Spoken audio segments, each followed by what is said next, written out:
আমার মা বাবা মারা যাওয়ার পর আমি আমার মামার বাড়িতে থাকতাম। আর আমার আপন বলতে কেউ ছিল না। তারপর আমি একটা অফিসে চাকরিতে জয়েন করি। অফিসের বস একদিন সুযোগ বুঝে আমাকে, বাকিটা গল্পতেই বলছি। বাবা মার মৃত্যুর পরে মামার অভাবের সংসারে ঠাঁই মেলে আমার। তখন আমাদের কিছুই নেই।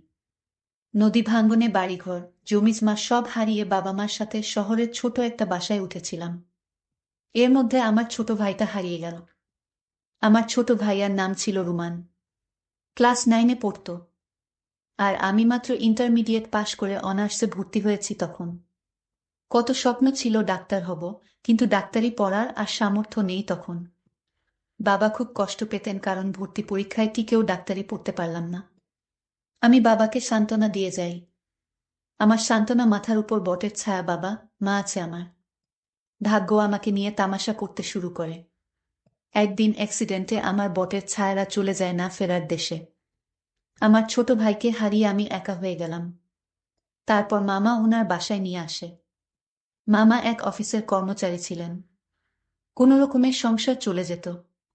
দুই ছেলে মেয়ের খরচ চালিয়ে আমি তাদের উপর বাড়তি চাপ হয়ে যাই। মামা কখনো কিছু বলতেন না। কিন্তু মামি কেন চুপ করে থাকবেন? ছুটা কাজের মহিলা বিদায় হলো। ঘর ঝাড়ু, কাপড় ধোয়া, রান্না করা, বাজার করা সব এক এক করে আমার উপর পড়ে। তার মধ্যে কয়েকটি টিউশনি জোগাড় করে নিজের পড়ার খরচ জোগাড় করি। ক্লাসে তো যেতেই পারিনি। শুধু পরীক্ষার সময় পরীক্ষা দিয়ে আসি। মামি সেটাতেও আপত্তি। যতটা সম্ভব নিজের খরচ কমিয়ে টিউশনির টাকা কিছু মামির হাতে তুলে দেই। মামা সব বুঝতেন কিন্তু মামির উপর কথা বলতে পারতেন না। ঝাড়ি খেয়ে মুখ কালো করে বসে থাকতেন। এভাবেই মামির সংসারে গায়ে খেটে পড়াশোনা শেষ করি। মামাতো ভাই, বোন হিমেল আর নীলুফা মামিকে লুকিয়ে আমার কাজে অনেক সাহায্য করত। কিন্তু কথায় বলে না, অভাগী যেদিকে চায় সাগর ও শুকিয়ে যায়। আমার বেলায় ও ব্যতিক্রম হয়নি। মামার অফিস থেকে একদিন ফোন আসে, মামা খুব অসুস্থ, হাসপাতালে নেওয়া হয়েছে। মামিকে নিয়ে ছুটে গেলাম। সপ্তাহ খানেক পরে মামা বাসায় ফেরেন ঠিকই, কিন্তু প্যারালাইজ হয়ে গেছে। দুই পা অসাড়। মামার অফিসের কয়েকজন এসেছিলেন দেখতে। মামা অনেক বলে কয়ে মামার কাজটা আমাকে দিতে অনুরোধ করেন। ভাগ্য বুঝি মুখ তুলে চাইল। কি দয়া হলো ওনাদের, আমাকে চাকরিটা দিয়ে দিল। সেই অফিসের বস রাফি। আমি মামার পোস্টেই জয়েন করি। একদিন একটা ফাইল নিয়ে হুট করেই রাফির কেবিনে ঢুকে পড়ি। যা দেখলাম তার জন্য প্রস্তুত ছিলাম না। এই অফিসের একটা মেয়ে রাফির সাথে বসে হাসি হাসি গল্প করছে, মনে হয় যেন তারা দুজন দুজনকে খুব ভালোবাসে। আমি দেখেই মাথা নিচু করে দাঁড়িয়ে আছি। এই মেয়ে, নক না করে আমার কেবিনে ঢুকার সাহস হয় কি করে তোমার? রাগে গড়গড় করতে থাকে রাফি।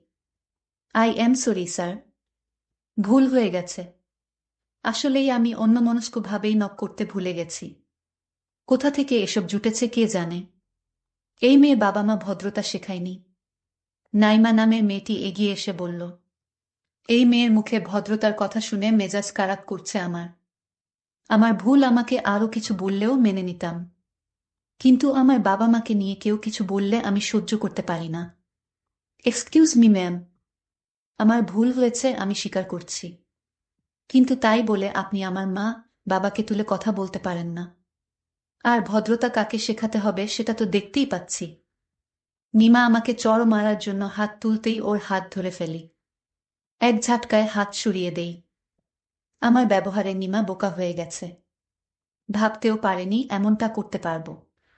রাফি এত সময় শুনছিল। এবার এগিয়ে আসে। এই মেয়ে, তোমার তো খুব সাহস দেখছি। স্যার, আপনার মিটিংয়ের ফাইল রেডি। Excuse me. ফাইলটা ডেস্কে রেখে আমি বেরিয়ে আসি। মাস খানেক কেটে যায়। নিমা আমার পেছনে লেগেই আছে। আমি সতর্ক থাকি যাতে আমার ভুল ধরতে না পারে। রাফি সেদিনের পর আমাকে কিছু বলেনি। কিন্তু এক সপ্তাহের মধ্যেই আমার পোস্ট পরিবর্তন করা হয়। আগে মামার পোস্টে থাকলেও এখন আমি রাফি পি এস। রাফির পাশের কেবিনটা আমার। এদিকে মাসের শেষে অফিসে একটা পার্টির আয়োজন করা হয়। পার্টি চলাকালীন আমি এক কোণায় দাঁড়িয়ে থাকি। এসবে আমি অভ্যস্ত নই। হঠাৎ খেয়াল করলাম সকলের মধ্যমণি রাফি নেই। কিছুক্ষণ পরেই রাফির ফোন। একটা জরুরি ফাইল নিয়ে কেবিনে যেতে বলে। নক করে কেবিনে ঢুকে দেখি রাফি চেয়ারে নেই। কেবিনটার একপাশে বসার জন্য আলাদা জায়গা আছে। তার পাশের জানালার কাছে রাফি দাঁড়িয়ে আছে। রাফি আমার দিকে তাকিয়ে আছে। রাফি আমায় বলল, তুমি আমাদের সাথে থাকতে পারো অনুষ্ঠানে। আমি বললাম, কখনোই না, আমি এসব অনুষ্ঠানে জয়েন থাকি না। আমার এসব অনুষ্ঠান ভালো লাগে না। আমি একটা জরুরি ফাইল জমা দিতে এসেছি এবং আমার এই মাসের বেতনটা দিলে খুব উপকার হতো। তখন আমাকে রাফি বলল, দেখো, বেতন তোমার কাল নিতে হবে। আজ বেতন দেওয়ার কোনো সুযোগ নেই। আমি বললাম, তাহলে আমি বাসায় চলে যাই। রাফি তখন রাগ দেখিয়ে বলল, এই তুমি কি ভাবছো এমনি এমনি টাকা দিয়ে দেব? কখনো না। আমার পিএস, আমি যখন তোমাকে ছুটি দিব তখন তোমার বাড়িতে যেতে হবে, তার আগে না। আমি বললাম, স্যার দেখুন, রাত হয়ে গেছে, তাছাড়া এখন তো আমার কোনো কাজ নেই, বিশেষ করে অফিসের কোনো কাজ নেই। এখন অফিসের সবাই মিলে আপনারা অনুষ্ঠান করছেন। আমি চলে যাই, প্লিজ আমাকে ছুটি দিয়ে দেন। রাফি বলল, এক কথা আমি বারবার বলি না, আর শুনতেও পছন্দ করি না। আমি তখন রাফিকে বলেছিলাম, দেখুন, আমার মামার জন্য ঔষধ নিয়ে যেতে হবে। আমি ঔষধ নিয়ে গেলে মামা খাবে, তারপর ঘুমাবে। অসুস্থ শরীরে মামা নিয়মিত ওষুধ না খেলে মামার সমস্যা হবে। এইদিকে মামা রাফির মোবাইলে কল করেছিল। রাফি ফোন রিসিভ করল না। মামা চিন্তায় পড়ে গেল, মেয়েটা এখনো আসছে না কেন। মামা মামিকে বলল, তুমি অফিসে একটু খোঁজ নিয়ে দেখো তো। রাত প্রায় 12টা বাজতেছে। মামি একটা সেজনি করে সোজা অফিসে চলে আসে। এসে মামি দেখল আমি ক্লান্ত শরীর নিয়ে দাঁড়িয়ে আছি। মামি আমাকে জিজ্ঞেস করল, কিরে মা, তুই এখনো বাড়ি ফিরিস না কেন? তোর মামা চিন্তায় পড়ে আমাকে অফিসে পাঠিয়েছে। মামি মামার পোস্ট থেকে আমাকে বাতিল করে রাফি স্যারের পিএস করেছে। আর তাই যতক্ষণ অনুষ্ঠান চলে রাফির সাথে আমার থাকতে হবে। মামি তখন রাফি স্যারকে বলল, মেয়েটাকে ছুটি দিয়ে দাও, রাত অনেক হয়েছে। রাফি তার জবাবে বলল, দেখুন, এরকম করলে কিন্তু আমি ওকে চাকরিতে রাখতে পারবো না। ঠিক আছে, আজ ছুটি দিয়ে দিলাম, নেক্সট টাইম এমন করলে আমি চাকরিতে রাখতে পারবো না। ঠিক আছে। তারপর মামি আমায় বাসায় নিয়ে ফিরল। মামা বলল, মা কি হয়েছে, এত রাত হলো কেন? মামাকে আমি সবকিছু খুলে বলি, কিন্তু কিছু করার নেই, আমার মামা অচল চলতে পারে না। আর এখন যদি আমি এই চাকরিটা না করি তাহলে মামাকে দেখাশোনা করার মতো কেই থাকবে না। তাই বাধ্য হয়ে আমার চাকরিটা করতে হলো।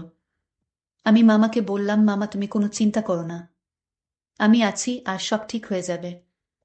এরপর দিন অফিসে গেলাম।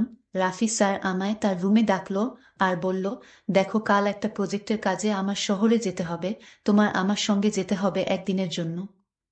আমি বললাম, ঠিক আছে।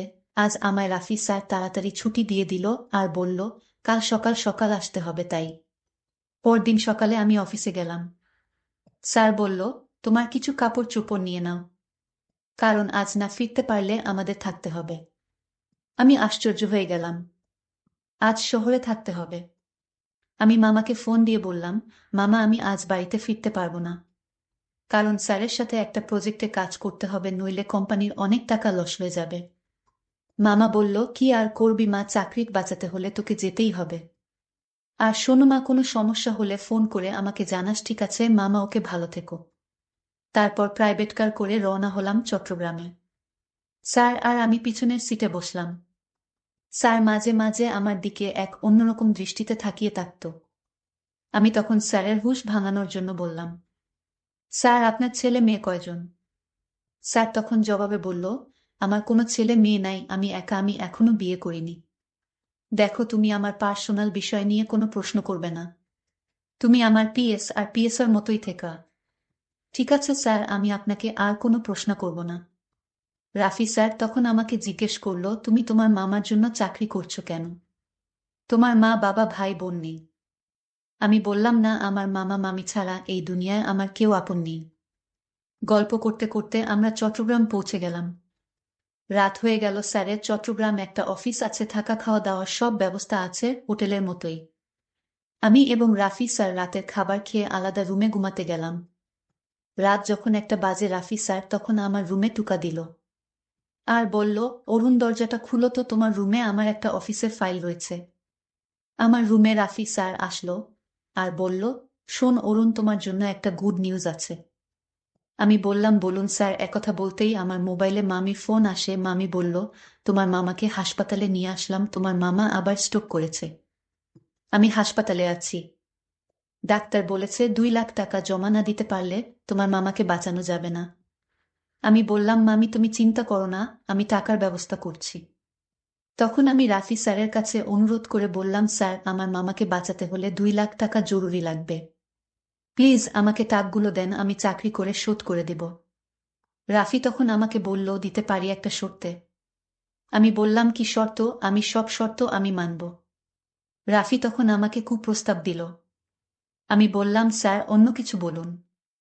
স্যার তখন বলল, এটাই আমার চাওয়া, যদি রাজি থাকো তাহলে আমি তোমাকে 2 লক্ষ টাকা দিতে পারি। আমি কোনো উপায় না পেয়ে বললাম, মামাকে বাঁচাতে হলে আমার এখন রাজি হওয়া ছাড়া কোনো উপায় নেই। মনে মনে চিন্তা করলাম, আগে টাকাগুলো নেয় তারপর দেখা যাবে। আমি রাফিকে মিথ্যা কথা দিলাম। আমি রাজি। আমি রাফি স্যারকে বললাম, স্যার আগে টাকাগুলো দেন, আমি আমার মামাকে বাঁচাই, তারপর আপনার বিষয়টা আমি দেখব। রাফি তখন ব্যাংক চেক দিল। আমি টাকা তুলে মামা যে হাসপাতালে আছে সেই হাসপাতালে আসলাম। মামি বলল, মা তুই এত টাকা কোথায় পেলে? আমি বললাম, আগে মামা সুস্থ হোক তারপর সব বলছি। মামাকে 3 দিন হাসপাতালে থাকতে হলো। তারপর মামাকে সুস্থ করে বাড়িতে নিয়ে আসলাম। পরদিন রাফি আমাকে ফোন করলো আর বলল, কি তোমার মামার অবস্থা কি? আমি বললাম, ভালোই আছে এখন। রাফি তখন বলল, তুমি কাল অফিসে এসো। তুমি কি ভুলে গেছো আমার টাকার কথা? আমি বললাম, না ভুলিনি। আমি কাল আপনার অফিসে আসব, আপনি কোনো চিন্তা করবেন না। পরদিন আমি অফিসে গেলাম। রাফি স্যার আমাকে তার রুমে ডাকলো আর বলল, আমরা যে প্রজেক্টটা সাইন করেছি সেই প্রজেক্টটা নিয়ে আসো। আমি অফিসে ফাইল নিয়ে যেতেই রাফি স্যার আমাকে বলল, বসো। আমি বসলাম। রাফি স্যার বলল, আমার কাছ থেকে তুমি যে টাকা নিয়েছিলে যে কাজের বিনিময়ে, সেটা কি করলে? রাফি স্যার আমার দিকে তাকিয়ে বলল, কি উত্তর দিচ্ছ না কেন? আমি বললাম, স্যার আপনার টাকা আমার বেতন থেকে কেটে রেখে দিবেন। রাফি স্যার রাগান্বিত হয়ে বলল, এটা তো কথা ছিল না।